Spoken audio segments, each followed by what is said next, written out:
La victoria inapelable de Trump supone un antes y un después para la economía global. Lo interesante, en cualquier caso, es desmontar toda esa cantidad de mentiras que se han repetido en estos últimos meses sobre el impacto de Trump en la economía. Es curioso que después de la evidencia del fracaso absoluto de la socialdemocracia y de esos horrorosos planes de estímulo públicos, el silencio absoluto por parte del consenso socialdemócrata es ensordecedor. Y además me parece hilarante leer que el programa de Kamala Harris iba a ser una maravilla, gastar, gastar, gastar y gastar y subir los impuestos, y que el programa de Trump tiene muchísimos riesgos. Vamos a desmontar muchas de esas mentiras, pero sobre todo las más importantes. Empecemos. Los aranceles. Oh, que vienen los aranceles, llega el proteccionismo. ¿Por qué se habla solamente de proteccionismo cuando gobierna el Partido Republicano? Porque, no sé si lo sabréis, pero durante la administración Obama, Estados Unidos fue el país que impuso más medidas proteccionistas del mundo, 600 nuevas medidas proteccionistas. Después, con Trump, se pusieron una serie de aranceles, pero Trump utiliza los aranceles para negociar. ¿Para negociar qué? Para negociar una situación comercial más beneficiosa para Estados Unidos y también que beneficie a los demás. Por lo tanto, tenemos que entender los aranceles como lo que son, una herramienta de negociación. En cualquier caso, los aranceles que puso Donald Trump, ¡oh sorpresa!, Joe Biden y Kamala Harris no solamente los mantuvieron, sino que los aceleraron. Y esta es la clave, esta es la clave. Los demócratas ponen aranceles para generar mayor intervencionismo político. Los republicanos ponen aranceles para defenderse del proteccionismo de otros. ¿Cuál es el proteccionismo de otros? En China es muy evidente. Están prohibidas las tecnológicas, están prohibidas muchas empresas norteamericanas y, por supuesto, tienen limitaciones al comercio por la inseguridad jurídica, por la inseguridad fiscal, por la inseguridad también con respecto a la propiedad intelectual. Bien, bueno, pues para negociar. Con la Unión Europea, la Unión Europea se presenta como si fuese una especie de ser de luz de comercio libre. Y sin embargo, la Unión Europea es una de las áreas económicas con mayores niveles de proteccionismo. Proteccionismo bajo la excusa medioambiental, bajo la excusa de la regulación y, por supuesto, proteccionismo fiscal. Claro, lo que hace la Unión Europea es limitar masivamente la capacidad de Estados Unidos de exportar a Europa, y lo sabemos cualquiera, porque cualquiera de los que nos estáis viendo os podéis preguntar cuántos vehículos norteamericanos veis en vuestras carreteras y cuántos alimentos producidos en Estados Unidos veis en vuestros supermercados. Por lo tanto, los aranceles. Otra cosa de los aranceles, la mentira de que los aranceles generan inflación. Yo no soy un defensor de los aranceles, que quede claro. Yo soy defensor del libre comercio, pero lo importante es entender que el libre comercio no lo pone en peligro Estados Unidos. El libre comercio lo lleva poniendo en peligro China y la Unión Europea desde hace mucho tiempo con sus propias trabas comerciales. Bien, los aranceles no crean inflación, no causan la inflación. Los aranceles pueden hacer que algún precio unitario que es de un producto en el que la demanda es inelástica y la producción es 100% extranjera, esos precios pueden subir con los aranceles, pero eso no hace que suban los precios agregados, mis amigos, que eso es lo que es la inflación. La inflación es la pérdida del poder adquisitivo de la moneda. Los aranceles no suben los precios agregados, como mucho subirán los precios unitarios, vuelvo a repetir, de un producto producido exclusivamente en el extranjero y con demanda inelástica, cosa que es extremadamente rara. Y tenemos la evidencia. Entre 2016 y 2021 no ha habido un aumento de la inflación por esos aranceles. También lo sabemos durante la historia. Los aranceles no suponen mayor cantidad de dinero en el sistema. ¿Sabéis qué es lo que supone mayor cantidad de dinero en el sistema y por lo tanto pérdida del poder adquisitivo de la moneda? Muchísimo mayor gasto público. Otras mentiras que se han repetido con respecto a Trump en economía. Las bajadas de impuestos van a disparar el déficit. Eso es una idiotez. Lo que dispara el déficit es el aumento del gasto. Los datos empíricos de las bajadas de impuestos con Donald Trump es que se han conseguido ingresos récord. Fíjate si se han conseguido ingresos récord que Joe Biden durante la primera parte de su mandato mantuvo todas las bajadas de impuestos de Trump. ¿A que no te lo habían dicho? Es que todo esto son las mentiras económicas que vienen de la socialdemocracia, para los que aumentar el gasto público y la deuda es el elemento esencial para nacionalizar la economía. Y la otra mentira, el gasto público. Te han dicho que Donald Trump va a disparar el gasto público. No, señor. El señor Elon Musk y el resto del equipo de Donald Trump tienen como objetivo reducir el gasto público con un programa de eficiencia gubernamental y mayor competencia en los servicios públicos. Esa es la realidad. Por lo tanto, vamos a seguir monitorizándolo, pero desde luego Donald Trump supone un antes y un después y una gran mejora para el mundo en cuanto a libertad económica, libertad de expresión y desde luego en cuanto a límite a la voracidad fiscal. Que no os engañen. Pues vamos a hablar de mercados, ¿no? Vamos a hablar de mercados y tengo aquí a mi buen amigo Gustavo Martínez. Y creo que hoy vamos a pasarlo muy bien porque él tiene una visión diferente y vamos a confrontar dos visiones diferentes sobre el mercado. ¿Cómo estás, Gustavo? Muy bien, encantado de estar contigo. Bueno, cuéntanos cuál es tu visión sobre el mercado. Bueno, yo tener una visión diferente a Daniel Lacalle es ya per se bastante osado, ¿no? No, hombre, valiente. Por Dios, ni que fuera nada, no. Pero bueno, yo en general, yo soy contrario a Daniel y yo creo que el mercado está cotizando unos múltiplos exagerados, ¿no? Creo que estamos en un momento en el cual el múltiplo está demasiado expandido, los márgenes empresariales están en máximos y estamos también en un pico, probablemente en un pico del ciclo económico que veremos cómo se desarrolla con el binomio Trump-Musk. Y cuanto menos, pues bueno, yo cuando veo un mercado tan alcista, que ya sí lleva siendo alcista varios años, pues pido prudencia, ¿no? Te voy a dar el argumento contrario, ¿no? Los márgenes empresariales no solamente no están a máximos, sino que se han estado contrayendo en los últimos meses. Hemos visto, eso sí, una expansión de múltiplos en algunos sectores, pero si tú miras del S&P 500, 498 compañías prácticamente no han tenido un desempeño nada particular. De hecho, el Russell 2000, incluso el Nasdaq, han tenido un comportamiento que hasta que no ha llegado Trump no ha empezado a recuperarse de manera significativa. ¿Qué dirías tú eso? Que tienes razón, es cierto. Hay una alta ponderación del Standard & Poor's 500, que supone un 35-37%, compuesto por sobre todo 7 grandes empresas, que son las que están tirando del Standard & Poor's 500.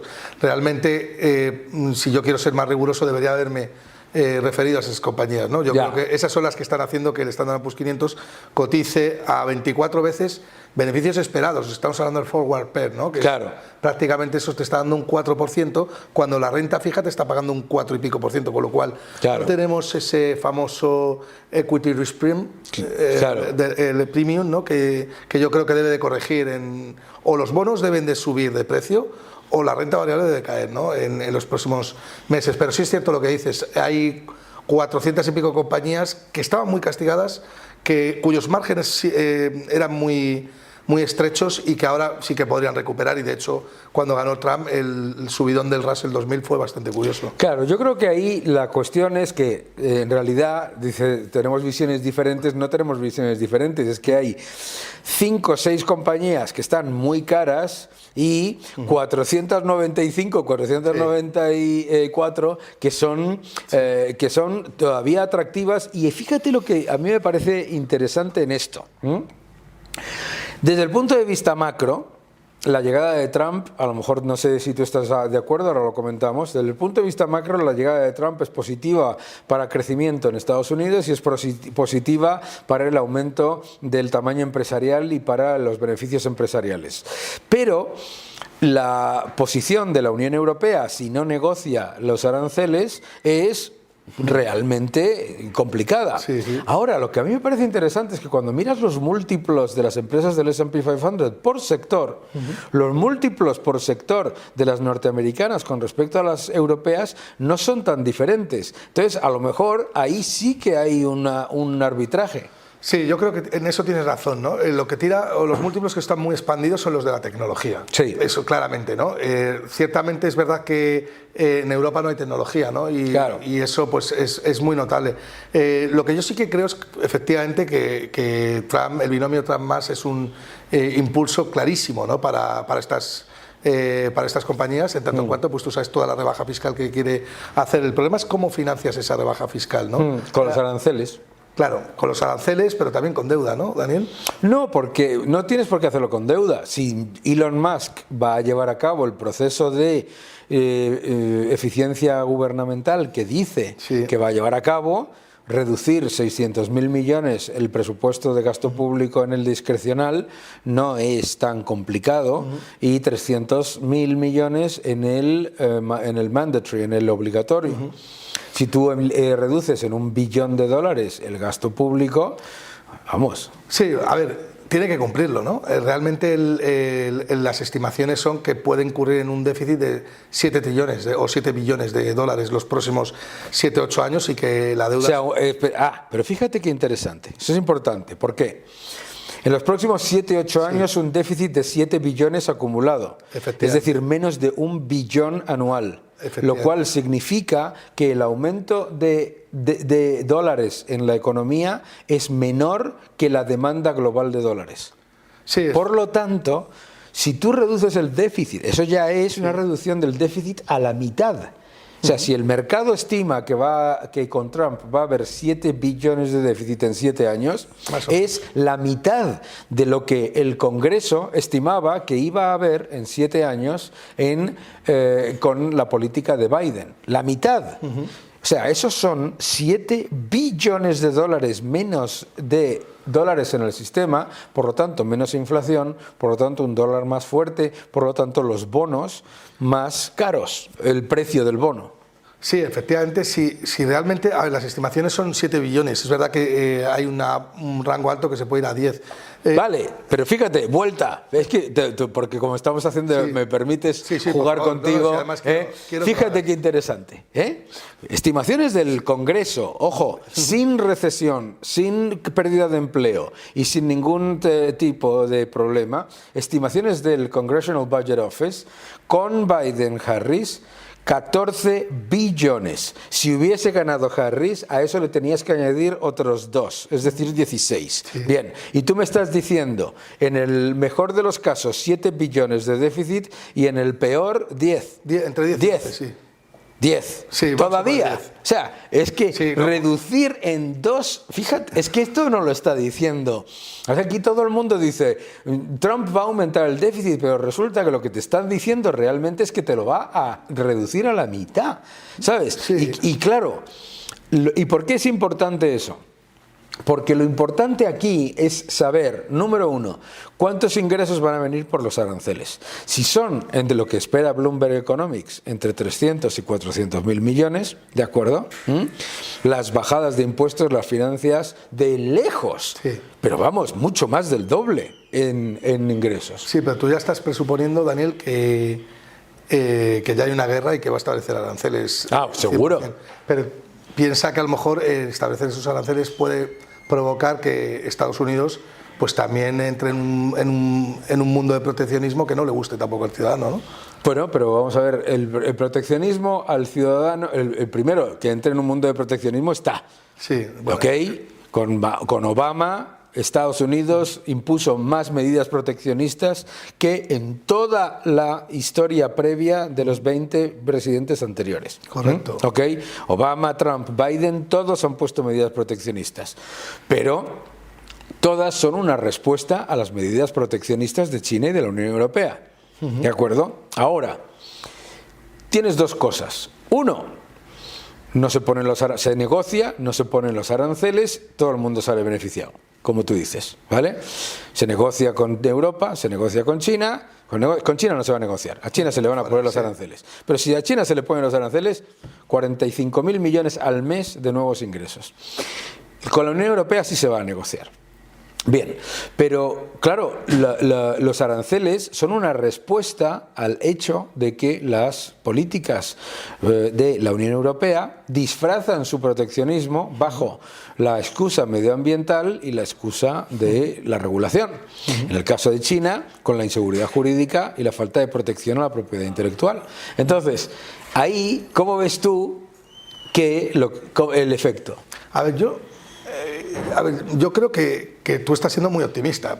Creo también que lo tienes bien fundamentado, ¿no? Pero claro, al final me estás diciendo que el déficit no lo va a financiar con deuda, sino con aranceles, ¿no?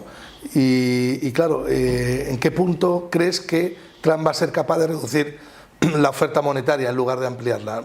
Hombre, es que los aranceles no aumentan la oferta monetaria. La dejan igual. Claro. Los aranceles no aumentan la oferta monetaria y reducen el déficit, por lo tanto se reduce la oferta monetaria. Bueno, yo no había enfocado el punto de vista desde ese lado, ¿no? Desde el lado de que el déficit no se ha financiado con deuda y sí con aranceles, ¿no? Podría suceder, si eso se diera, entonces sí que estaríamos en un escenario en el cual probablemente el Standard & Poor's 500 estaría reflejando bien las cotizaciones, porque todo ese superávit, ¿no?, que se puede producir a futuro en forma de bajadas de impuestos, son mayores beneficios empresariales, ¿no? Con lo cual estaríamos hablando de que el múltiplo podría estar correctamente en un PER 20, un 5%, ¿no? O sea, que conste si que yo no soy tu tesis. Que conste que yo no defiendo los aranceles como concepto, no, está claro, pero sí entiendo el concepto de los aranceles como respuesta al hecho que le digo yo siempre a mis alumnos, ¿no? ¿Dónde están los coches norteamericanos aquí por la calle? Sí, claro. O sea, nosotros tenemos una serie de medidas y de barreras proteccionistas escondidas de otra manera. No son aranceles, pero sí son aranceles, ¿no? Y por eso esto es importante por lo que vamos a hablar ahora, que es el oro y el Bitcoin, ¿de acuerdo? El oro ha tenido una corrección porque se ha disparado el dólar, ¿de acuerdo? Claro, pero fíjate y por lo mismo que estás diciendo tú. Eso porque en parte el oro está descontando un escenario parecido al que tú estás diciendo. Claro. Que sería un escenario magnífico. Claro. Porque la realidad es que se cumpla, ¿no? Pero yo creo que yo soy más pesimista. Creo que ¿Cuál es el argumento pesimista? Dilo. Bueno, yo creo que Estados Unidos está condenado a aumentar más la oferta monetaria y a generar inflación, porque tiene una deuda impagable. Si no generas inflación con...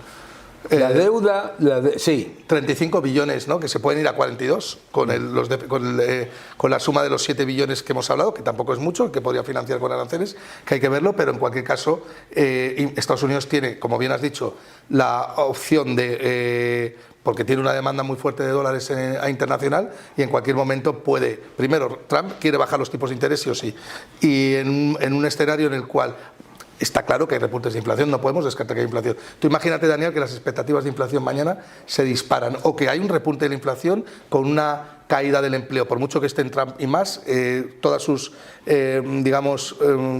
reformas estructurales llevan tiempo, ¿no?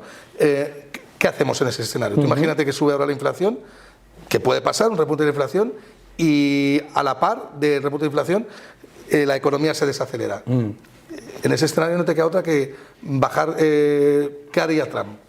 Bueno, primero, lo más importante en ese escenario es que la parte que impulsa la economía más rápidamente lo haga lo más rápidamente posible, que son las bajadas de impuestos, ¿de acuerdo? Y la desregulación, esos dos factores. O sea, si tú mañana levantas todas las restricciones a la inversión en energías fósiles y en renovables, inmediatamente le metes, sin el más mínimo problema, 30 a 35 mil millones de dólares adicionales a la economía norteamericana. En el tema de la inversión inmobiliaria, donde también se han puesto un montón de trabas, si tú las quitas, inmediatamente, o sea, esos dos sectores, que son los que le arreglaron el problema a Obama, fueron el sector energético, fue la revolución del fracking y el tema de inmobiliario, los dos, en realidad, ¿no? Pues yo creo que iría por ahí. Ahora, que repunta la inflación. ¿Qué puede pasar? Que repunta la inflación bajando la velocidad del dinero es lo que yo no veo. Bueno, porque si tú tienes una desaceleración de la economía, la velocidad del dinero baja. Y si la oferta monetaria es la misma e incluso creciente, pero baja la velocidad del dinero, el IPC no aumenta. No, claro, es que si baja la velocidad del dinero, directamente lo que está haciendo es aumentar la demanda de liquidez, y con lo cual no tendría mucho escenario. Yo lo que digo es lo contrario, que va a aumentar la velocidad del dinero. Si aumenta la velocidad del dinero, pues ahí sí que tenemos un problema de inflación que cómo corrige Donald Trump, porque la cuestión es cómo se enfrenta Donald Trump a un problema de inflación. Bueno, yo creo que la única manera en la que Donald Trump se enfrenta a un problema de inflación es que todas las órdenes ejecutivas implementadas por Biden en los últimos, las quita todas, y lo primero, lo más fácil, es que deje morir el Inflation Reduction Act, que ha sido el Inflation Perpetuation Act, que ha sido la acta de perpetuar la inflación, porque como es muchísimo más gasto y muchísimo más emisión monetaria, con que lo deje morir, ya te desaparecen del sistema 150.000 millones de nueva emisión monetaria. No, está claro. A ver, que tu escenario es perfectamente cumplible. De hecho, hay una parte del mercado que... Claro. Y de hecho, fíjate que el oro, bueno, está corrigiendo los últimos días y empieza a descontar o empieza a creerse que puede pasar... Un dólar más fuerte. Un dólar más fuerte, claro. Claro. Hay que seguir muy de cerca los datos y ver realmente... si se cumple, no podemos ser talibanes de nuestras tesis. No, claro. ¿Sabes? De las tesis, como todo, o sea, son un escenario y lo vamos mirando, claro que sí, porque yo creo que eso es... Pero ahí está Pero Daniel, desde luego tu tesis está fundamentada. Y la tuya también. Pero por eso te digo que a mí me da que pensar, ¿no? Claro. Siempre tengo muy en cuenta lo que dices, ¿no? El otro día me decías que el Standard & Poor's 500 iba a tirar con la llegada de Trump. Yo me quedé pensando, porque yo esperaba correcciones y resulta que está tirando ya, ¿no? Claro. O sea, ya está por encima de 6.000 puntos y enfrentar las tesis es algo bueno. Pero bueno, yo en general creo que a los americanos les conviene generar inflación y exportarla. Y si hay una guerra de divisas... Exportarla. Sí, exportarla. Tú lo has dicho muy bien, ¿eh? Sí, no tragársela del todo, sí. No, es que, atención, si tú pones la cantidad de aranceles que están diciendo a los chinos, simplemente a los chinos, eso inmediatamente obliga al Banco Central de China a tener que comprar al menos 3 por 4, 12, 1,2 billones adicionales de treasuries. Sí. Porque si no, el yuan se te va a 12. Sí. ¿De acuerdo? Es que es interesante. Sí. A ver, no te digo que las teorías vayan a funcionar perfectamente, pero la razón por la que a mí me parece interesante es porque parece porque donde yo veo que el que soy contrarian soy yo, porque veo todo el consenso diciendo va a aumentar la inflación, se va a reducir el crecimiento y se van a generar mayores tensiones en el mercado de deuda. Pues fíjate por dónde me voy a poner el lado contrario. No, pero es interesante, ¿no? Y la razón por la que no lo veo es simplemente por el hecho de lo que pasó en el 2016 a 2021. Nos dijeron, vamos a poner aranceles y se va a disparar la inflación al 1,8%. Va a bajar los impuestos y se va a disparar el déficit menos de la mitad de lo que... y de hecho la oferta monetaria tampoco sube demasiado. Claro, entonces yo creo que por ahí debe andar la cosa. Lo que a mí me parece que es interesante, volviendo al oro y al Bitcoin, es el Bitcoin por las nubes y el oro, que ha corregido por la fortaleza del dólar. Pero muy poco, ¿eh? Pero muy poco. Está aguantando, pero... O sea, el oro está descontando más un escenario como el que tú comentas que el No, desde luego, en tu escenario el oro no tiene sentido. En estos precios, quiero decir que en tu escenario el oro debería estar en 2.000... No, yo creo que no, y te voy a decir por qué. Porque el oro o sea, todo ese escenario a lo mejor no te lleva el oro a 5.000, pero sí te lleva el oro a mantenerse muy potente por, uno, la demanda global del resto de los bancos centrales de oro, sí. Y número 2, porque la locura monetaria del resto Sí. de los bancos centrales va a continuar. Bueno, sí, la pata de los bancos centrales demandando oro, Claro. esa va a continuar. Eso sí es lo que está manteniendo el oro, de hecho, Claro. ahora. Pero la pata que demanda oro para proteger contra el tipo de interés real negativo, esa no tendría sentido. Claro, pero si el Banco apreciando Central de Japón, el europeo, el inglés, Sí. que ya está en la locura total, esos siguen con su política Sí, de sí, sí. represión financiera. Sí, que van a seguir. Van a seguir. Van a seguir, van a seguir. Y en Estados Unidos, a lo mejor también siguen, pero Pero con un dólar más fuerte. con un dólar fuerte, Entonces tienes que comprar oro.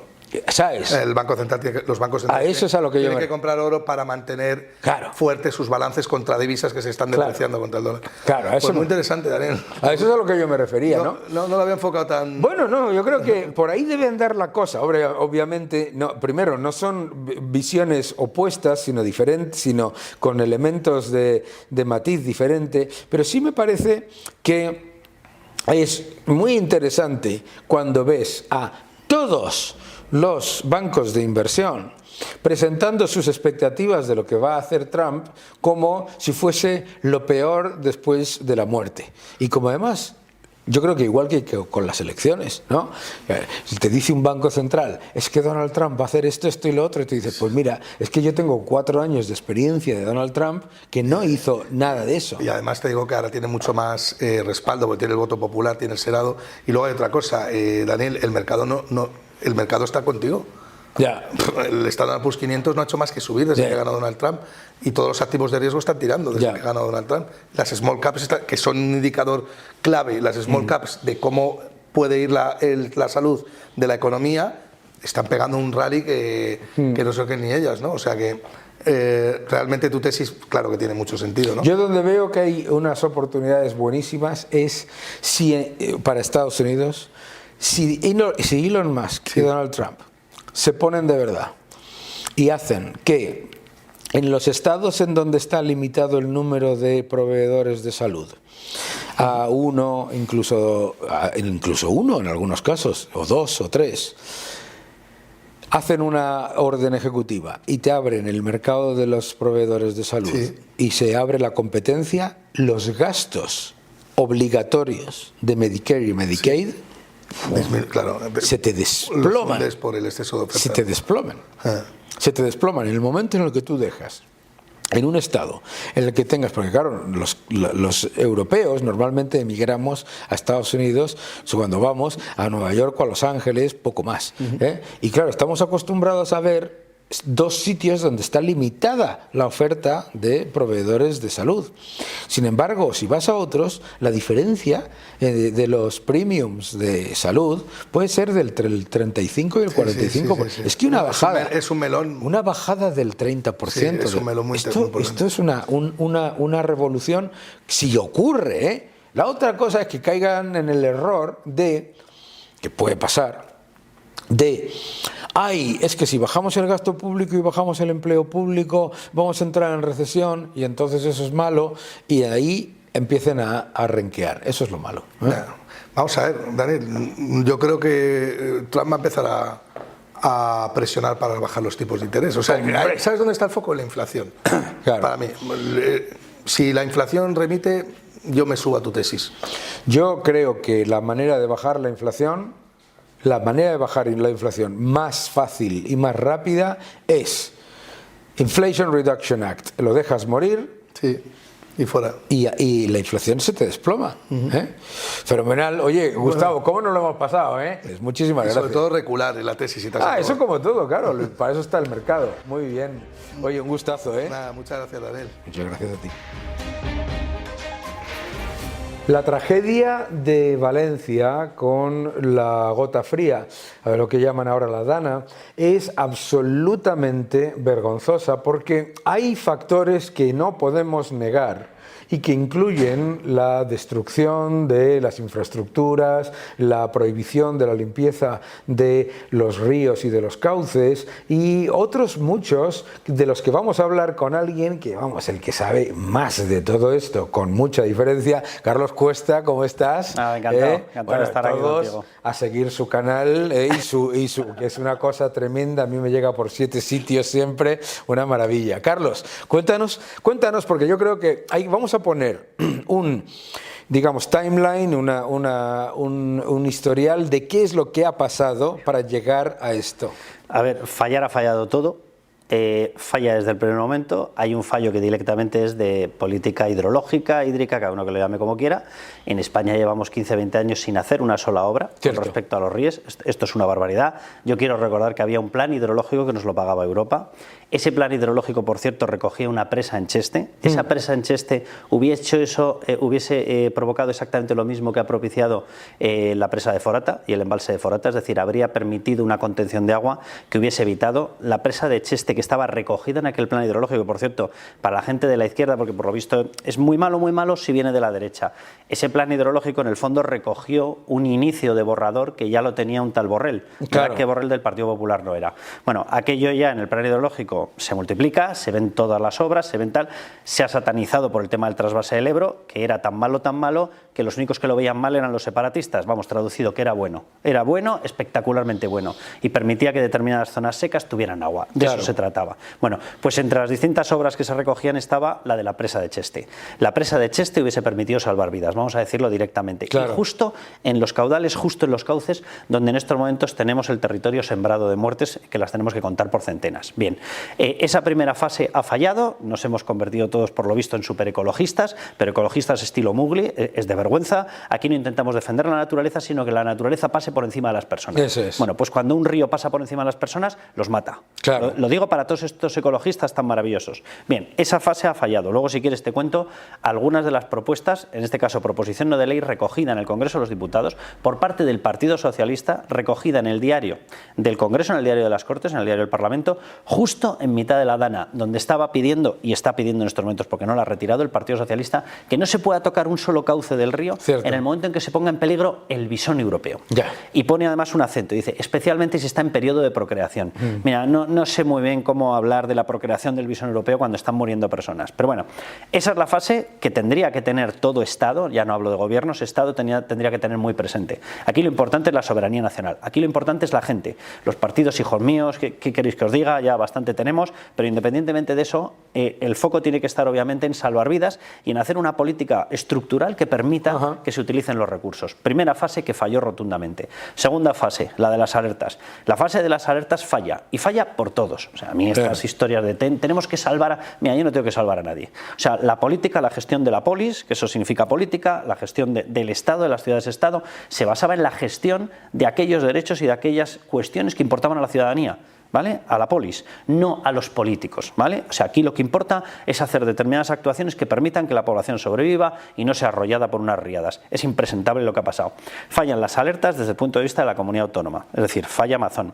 Falla la alerta previa que tendría que haber funcionado, y el parte meteorológico fue espantoso, de la EMET. Fallan los partes que no existen o se retiran de las confederaciones hidrográficas. La explicación que ha dado Teresa Rivera, que por lo visto está muy preocupada de su nuevo cargo y de pasar un examen, Estaba haciendo lobby por allí. Lo que estaba era de fuga, sí. La fuga de Logan, pues la fuga de Teresa Rivera. Bueno, pues Teresa Rivera, que ni estaba ni se la esperaba, la gran explicación que ha dado es que ellos no vigilan barrancos. ¿Y si pasa un río por el barranco tampoco? Claro. O sea, es surrealista. En el plan hidrológico... Además, ellos sí vigilan barrancos porque prohíben la limpieza de los barrancos. Totalmente. En el caso este concreto, además, está en estos momentos con una plaga, con una extensión de una caña, que está impidiendo que el cauce tenga la capacidad que tiene que tener naturalmente el cauce. Claro. O, si no lo quiere llamar naturalmente los de la secta de Mowgli, bueno, pues como lo quieran llamar. Pero la cuestión es que esos cauces también permiten absorber más agua. Si el cauce está limitado, el agua evidentemente se reconduce a donde sea, y en este caso a ciudades. Bien, ellos sí que tienen que vigilar esas cuencas hidrográficas, pasen por donde pasen, por supuestísimo, hasta el punto de que en este plan hidrológico que te acabo de mencionar, el plan hidrológico nacional, el que se cargó el Partido Socialista de José Luis Rodríguez Zapatero, pese a que estaba financiado prácticamente en su integridad por la Unión Europea, en este plan, en el año 2004, quien plantea esa presa del Cheste, precisamente para evitar un desastre con el Barranco del Pollo, fue la Confederación Hidrográfica del Júcar. Por tanto, claro que es competencia suya. Ni lanzaron los mensajes, ni lanzaron nada de nada. Los retiraban, aquello no se sabía nada. ¿Eso perdona o disculpa a Carlos Mazón? No. Si tú sabes que estás trabajando con gente inepta, si sabes que estás trabajando con gente politizada, tu obligación es poner todos los sistemas de alerta tuyos y desde luego no irte a comer por 4 o 5 horas. Eso es de vergüenza. La alerta llegó tarde, llegó tarde. ¿Quién estaba en las reuniones también? La delegada del gobierno. La delegada del gobierno es la enviada personal de Pedro Sánchez. Por tanto, en el sistema de alertas, que es la segunda fase, la primera eran las obras estructurales, fallan todos. Falla la Comunidad Autónoma, falla la EMET, falla la Confederación Hidrográfica, que hay que recordar que es Teresa Rivera, es decir, es Gobierno de España. Y falla la delegación del Gobierno. Que si tú de veras te estás dando cuenta de que hay un presidente autonómico que está haciendo omisión de su deber, tu obligación es actuar tú. Y la delegada del Gobierno es Pedro Sánchez. Fase de alertas. Y en la fase de salvar vidas, lo siento mucho, el único que tenía capacidad para salvar vidas dice, es que no me lo ha pedido Mazón. ¿Y qué más te da? ¿Y qué más te da? ¿No eres consciente de que está muriendo gente?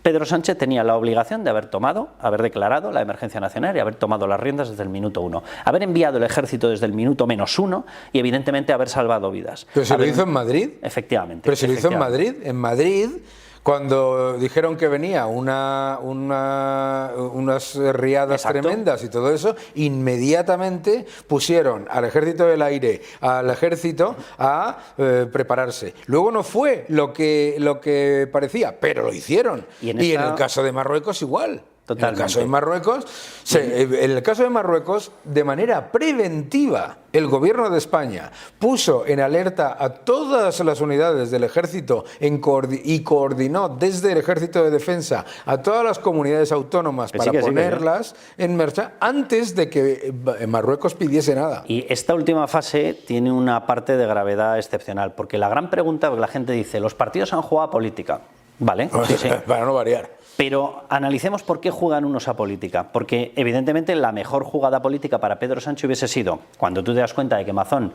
no está imponiendo el sistema de alertas, no está funcionando con celeridad, no está actuando como tiene que actuar, haber intervenido tú. Con lo cual él hubiese quedado de malo, la gestión del PP hubiese quedado de mala y la gestión de Sánchez hubiese quedado de buena. Bien, ¿por qué no activa el sistema de emergencia nacional? ¿Por qué no pasa de la fase 2 a la fase 3? ¿Por qué no lleva el ejército? Y la respuesta a esto implica un grado de maldad, lo digo literalmente, y un grado o una cuestión de gravedad adicional, que es que no puede hacerlo porque sus socios Bildu, sus socios Esquerra, sus socios Junts, su socio Compromís, su socio Sumar, grupo plurinacional como se autodefinen ellos, ni creen en España, ni creen en el ejército, ni quiere, efectivamente, porque no querían, y le prohíben utilizarlo. No querían que hubiese imágenes en los medios de comunicación del ejército ayudando a los ciudadanos. Y además, y han hecho exactamente lo mismo que en la pandemia, que es no hacer nada. ¿Por qué? Porque si no pasa nada, el que queda de alarmista de no sé cuántos eres tú, soy yo, etcétera. Y si pasa algo, se espera a que el ser de luz que nos gobierna vuelva de la India, de su periplo. Él y Begoña Gómez, por cierto, mujer, visitando universidades, que como todos sabemos, casi no tiene casos extraños con universidades, ¿verdad? Pues, para que vuelva, y entonces él, a toro pasado, se presente como el que soluciona las cosas. Claro que lo que hicieron igual. No. Si necesitan recursos, que los pidan. Si necesitan recursos, que los pidan. Aquí el rey mago, ¿entiendes? Pero a mí lo que me parece alucinante, tú has dicho lo de las alertas.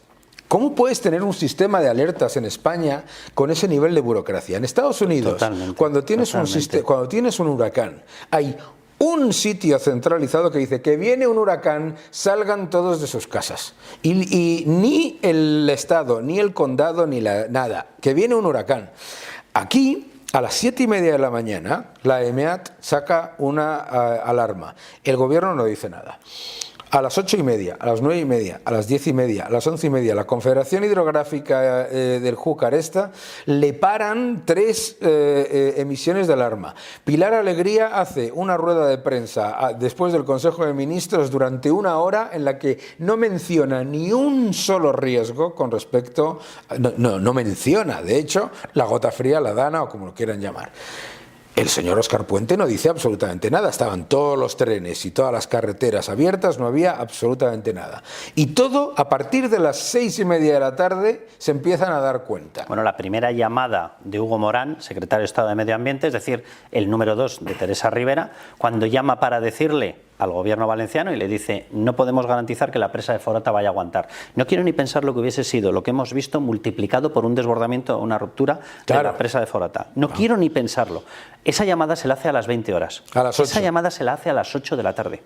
Y la alerta efectivamente surge. Y la alerta se la mandan por correo electrónico. Bueno, esa es otra.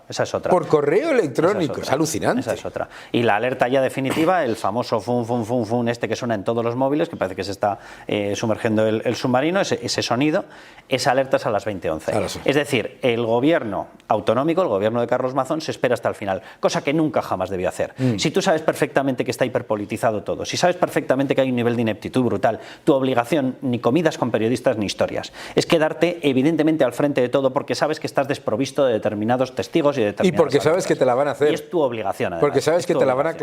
Porque es que era tan evidente, conociendo el precedente de Madrid, conociendo el precedente de la pandemia, etcétera, era tan evidente. Y conociendo el precedente ecologista ultra de esta gente, que sabes que ni los cauces van a estar limpios, claro, ni se van a haber hecho obras nuevas, ni te van a haber planteado ninguna medida que te permita una alerta, porque el gran criterio de esta gente hiperecologista es que el río fluya. Claro. Que el hermano recuperar agua los ríos. Proyecto de hermanos hasta el moño. Imagínate si se llega a implementar, gracias a Dios no se implementó, el plan que presentó Chimo Puig, que se llamaba recuperar el Júcar para los valencianos. Renaturalizar el cauce. Vamos, que pasara por el centro de Valencia. O sea, tenías el centro de Valencia ahora mismo anegado completamente de agua. Pero es alucinante porque, claro, ¿cuál es el problema aquí, Carlos? El problema que yo veo es, esto va a volver a pasar. O sea, si no se hace nada, vuelve a pasar. Va a volver a pasar, porque la Unión Europea ha publicado esta ley de recuperación de la naturaleza, por la cual lo que ya era imposible, que es limpiar los cauces, las brozas, quitar las cañas, etcétera, lo hacen todavía más difícil. No se va a hacer absolutamente nada con respecto a las infraestructuras que se han destruido. Este gobierno se vanagloriaba de haber destruido 2.500 millones en infraestructuras hidrológicas. España lidera la recuperación de los ríos. 200 muertos. Y además, y aquí está lo más peligroso, es que ya se ha institucionalizado el hecho de que ante una catástrofe de esta magnitud se multiplica todo el entorno burocrático. Entonces, la próxima... El ejército no va a tardar 4 días en llegar, va a tardar 7. Bueno, y máxime, por supuesto, si tienes unos socios que odian al ejército, claro, odian España, odian la unidad de España, y tú lo has dicho perfectamente, odian que unos señores de verdes con la bandera de España se paseen salvando vidas. Porque ¿cuál es el mensaje político entonces? El mensaje político es que España es buena, claro, y que el fraccionamiento es una auténtica porquería. Claro. Tú decías antes lo del sistema hiperburocratizado. Para que la gente se haga una idea del desastre que tenemos montado, y esto los propios presidentes autonómicos del Partido Popular deberían estar advirtiéndolo.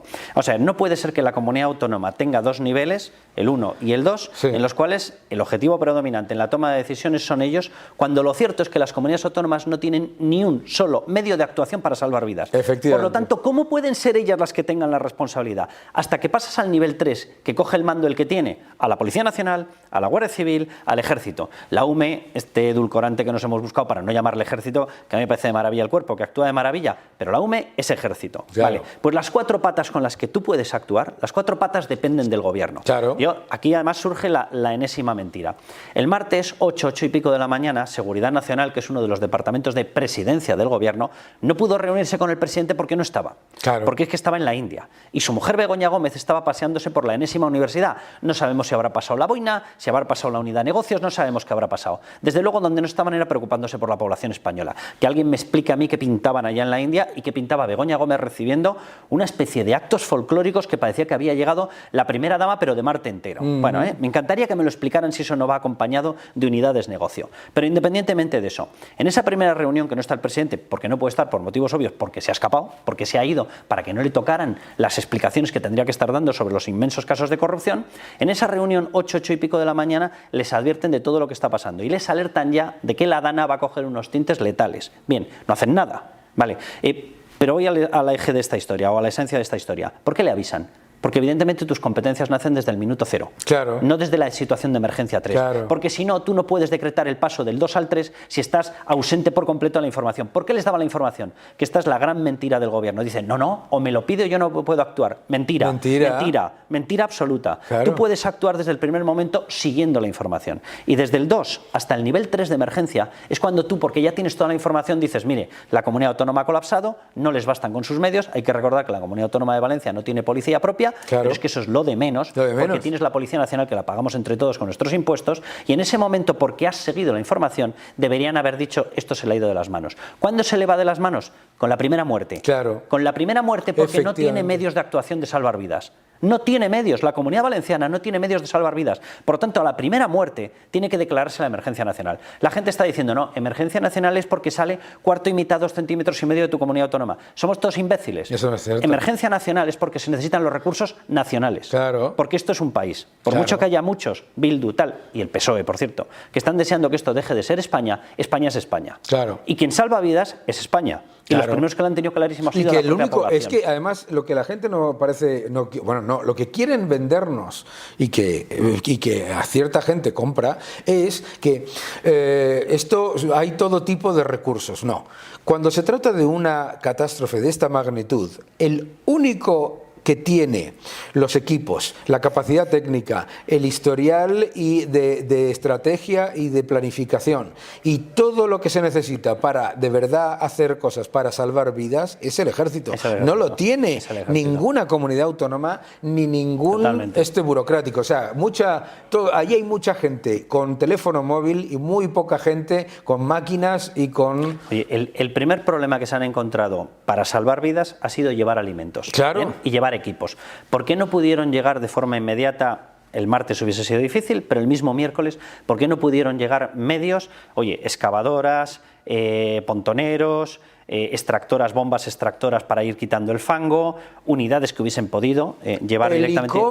Helicópteros, totalmente de acuerdo. ¿Qué cojones? ¿Por qué no lo pudieron hacer? Si en todo, vamos, por favor, porque no en Belice o en Madagascar, ¿sabes? Cuando hay una... o en la boda del cuñado de Pedro Sánchez, que se fue en helicóptero. Claro. Sí, no, es que ya llega un momento en el que dices, oye, los helicópteros los podemos poner para que tú vayas a la boda de tu cuñado, pero no los podemos poner para salvar vidas. El helicóptero está para que vayas a la conferencia del COP antes, pero no está para llevar un palet de comida. ¡Bum! ¿Por qué no se pudieron limpiar las grandes zonas, las grandes vías de articulación y de llegada? ¿Por qué no se pudo llevar más medicamento? ¿Por qué no se pudo llevar comida? ¿Por qué no se pudo llevar agua? Porque estaban bloqueadas. ¿Qué unidad se dedica a todo eso? La unidad de zapadores del ejército. Claro. Te mete pontoneros, te monta puentes de estos militares y automáticamente tienes una vía alternativa. No se hizo porque no dio la gana. Y no dio la gana porque Pedro Sánchez, si mueve 1 milímetro en defensa del ejército y de España, Bildu, Esquerra, Compromís, Junts y todos ellos automáticamente le dicen, no estás contribuyendo en nuestra carrera separatista. Claro. Por lo tanto, aquí fases han fallado todas, pero algunas tienen dolo. Claro. O sea, lo siento, pero algunas tienen dolo. Claro, efectivamente. Pues Carlos, qué gusto que de verdad, porque además tu capacidad de resumirlo y de contarlo de esta manera tan clara, para mí es esencial. Y me parece, sobre todo, que es esencial lo que estás diciendo y que vengas y nos lo cuentes, porque va a volver a pasar. Va a volver a pasar. Va a volver a pasar. Le va a pasar, si no es a mis hijos, nos va a pasar a nosotros. Va a volver a pasar y... Señores, todos ustedes tenemos que poner en marcha las medidas y protestar, no protestar contra el gobernante A o contra el gobernante B, sino contra unas políticas que lo que van es a destruir las infraestructuras que salvan vidas. Muchísimas gracias, Carlos. Un placer, un placer. Mira, esto me ha quitado una sesión de psicólogo, porque me he desquitado que no veas. Sí. José Ramón Riera, que es uno de nuestros colaboradores semanales, nos deja un vídeo en el que vuelve a demostrar cómo la política del gobierno de Sánchez está funcionando francamente mal y desde luego nos está dejando grandes problemas. Vamos a verlo. Hola Daniel, hoy para Mónica Márquez quiero hablarte de 65 céntimos. Te dirás, pero ¿cómo, Riera, quieres hablarnos de 65 céntimos? Porque ese es el incremento del PIB per cápita disponible que hemos obtenido en los últimos 6 meses. Me explico para que lo entiendan todos nuestros espectadores. De enero a junio, el PIB per cápita se ha incrementado en 9.460 millones de euros en términos nominales. Si dividimos esos 9.460 millones entre los 6 meses, nos sale que el PIB per cápita se ha incrementado en 32 euros brutos para cada español. Claro, necesitamos saber cuántos impuestos hemos pagado los españoles para tener el PIB per cápita neto, por decirlo de alguna manera, o disponible después de la presión fiscal. Es decir, resulta que el gasto, el ingreso que han tenido el Estado por todos los conceptos de impuestos han sido de 310.000 millones de euros, que supone una presión fiscal del 40%.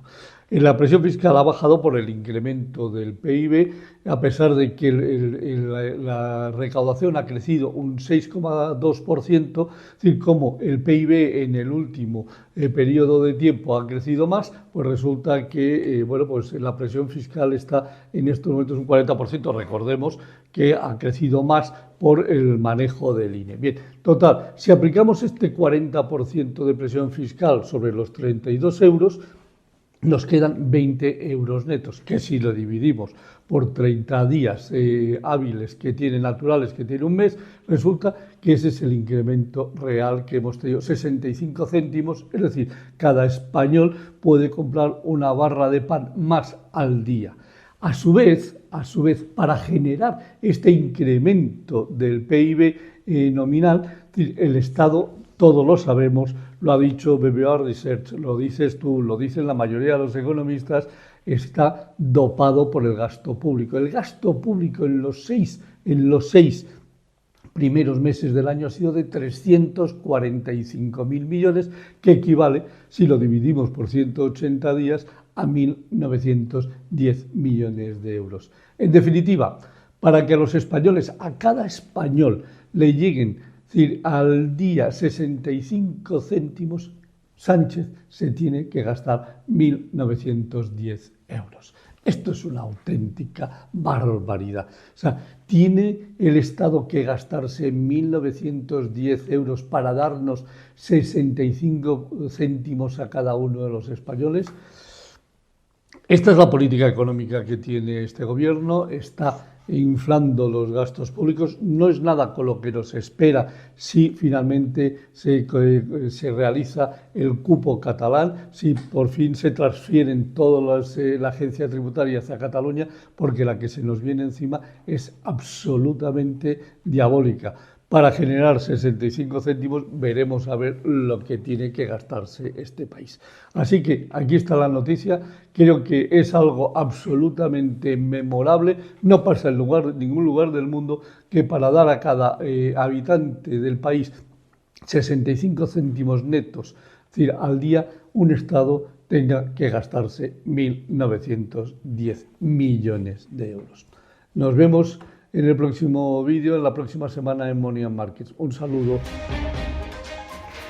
Trump revoluciona la economía global y vamos a ver unos cuantos gráficos sobre un montón de cosas que se están repitiendo en los mercados estos días que merece la pena resaltar. En este gráfico, cortesía de JP Morgan, lo que vemos es sus estimaciones del impacto de las elecciones y ve que las tarifas, los aranceles van a tener un impacto negativo sobre el crecimiento y un impacto positivo sobre la inflación, es decir, subir la inflación, no positivo. Bien, claro, aquí esto es una falacia. Los aranceles no suben la inflación. Los aranceles pueden hacer que un precio unitario suba, pero no los precios agregados, y además tenemos la evidencia de que los aranceles suponen mayor demanda global de dólares. Por lo tanto, eso no aumenta la inflación. Y además, el hecho de que suban algunos precios unitarios de productos exclusivamente importados también es un incentivo para producir más internamente. Por lo tanto, eso no es correcto. Ahora, lo interesante es que siguen poniendo que las políticas de Donald Trump son inflacionistas. Exactamente lo contrario. Lo que es inflacionista es aumentar el gasto público y aumentar la deuda y el déficit vía aumento de gasto público, poniendo a la economía en un recalentamiento que lo que hace es generar que aumente la velocidad del dinero. Bien. Donald Trump no tiene como objetivo aumentar el gasto público, sino como mucho no hacer ningún aumento de gasto público y llevar a cabo una fuerte revisión de la eficiencia gubernamental. Vamos al siguiente gráfico. Y una vez que lo que hemos hecho ha sido establecer esa evidencia, aquí os explico por qué los aranceles no son inflacionistas. Empezamos. Vamos a ver. Los keynesianos, estos neo-keynesianos que nos están invadiendo, dicen que los aranceles generan inflación, pero mayor gasto gubernamental no lo hace. Es lo contrario. Primero, más gasto gubernamental significa más unidades de moneda emitida y, por lo tanto, un aumento artificial de la velocidad del dinero. Inflación. Los aranceles pueden tener otros efectos negativos en la economía. Eso desde luego. Yo no defiendo los aranceles, pero no causan la inflación porque los aranceles no generan mayor emisión de moneda por parte de los gobiernos. Los aranceles, además, pueden hacer que suban los precios individuales si la demanda es inelástica y la producción extranjera, cosa extremadamente rara, pero no aumentan los precios agregados y menos consistente y anualmente, que es el IPC. Por lo tanto, que no te engañen. Y además, solamente se puede aumentar los precios agregados consistente y anualmente imprimiendo moneda a través del gasto público, de aumentar el gasto público y monetizarlo. Por lo tanto, además, los aranceles suponen además mayor demanda de dólares, que es no inflacionista. Por lo tanto, esto está más que demostrado por la historia monetaria, que no te engañen. Vamos a otro gráfico, porque esto era importante recordarlo. Efectivamente, los aranceles tienen otros efectos negativos y desde luego no es el inflacionario, pero sí el del comercio. Sí el del comercio. El impacto en el comercio, desde luego, puede ser importante. Y por eso hay que utilizar la negociación, que es para lo que Trump pone los aranceles, para negociar. Por lo tanto, aprovechemos la oportunidad para negociar, levantar las barreras comerciales de la Unión Europea y que la Unión Europea y Estados Unidos salgan beneficiados. Vamos al siguiente gráfico.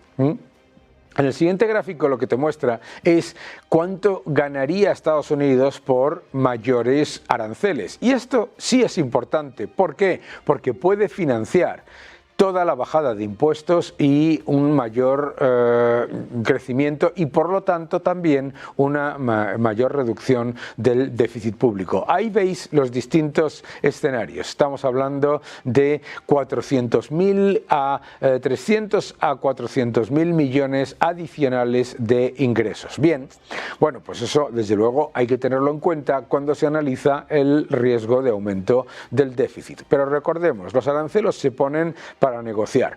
Vamos al siguiente gráfico que también nos explica más sobre esto de lo que está ocurriendo en Estados Unidos.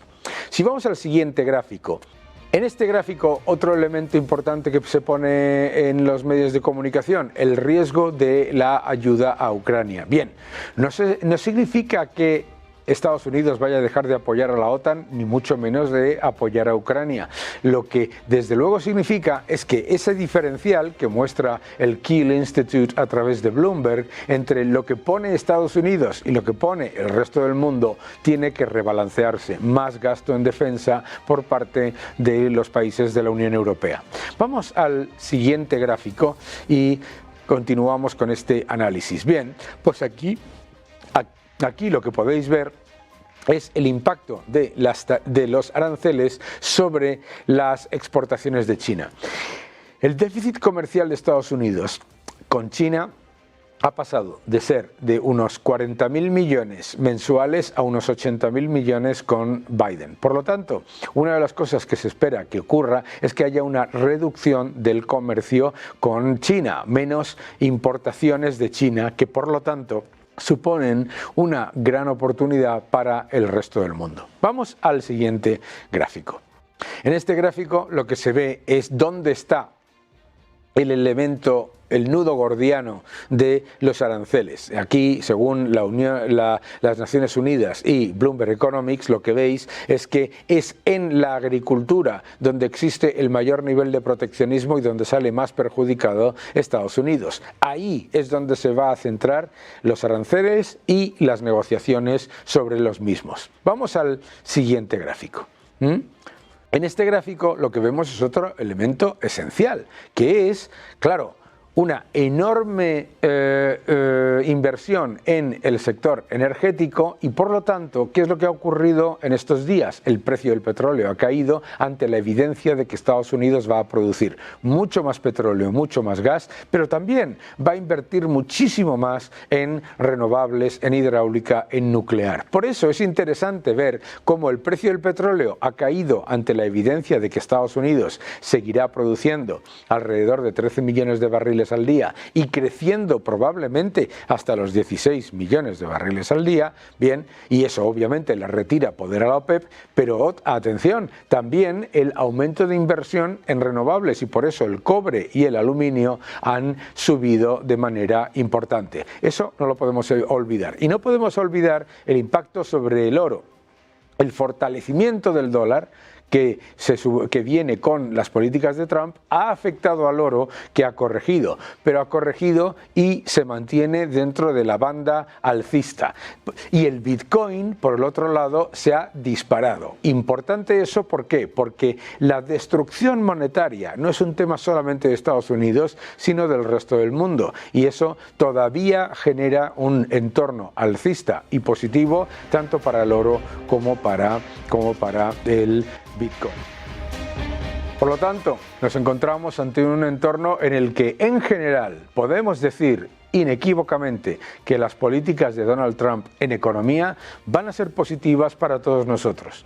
Van a suponer un freno a la voracidad fiscal de los estados desarrollados, van a suponer un freno para el proteccionismo medioambiental y el intervencionismo de las grandes potencias y van a suponer también un freno para lo que es el intento de control de las materias primas por parte de los productores. Mayor inversión, mayor negociación con los aranceles y desde luego utilizarlos como una herramienta para mejorar el comercio con Estados Unidos.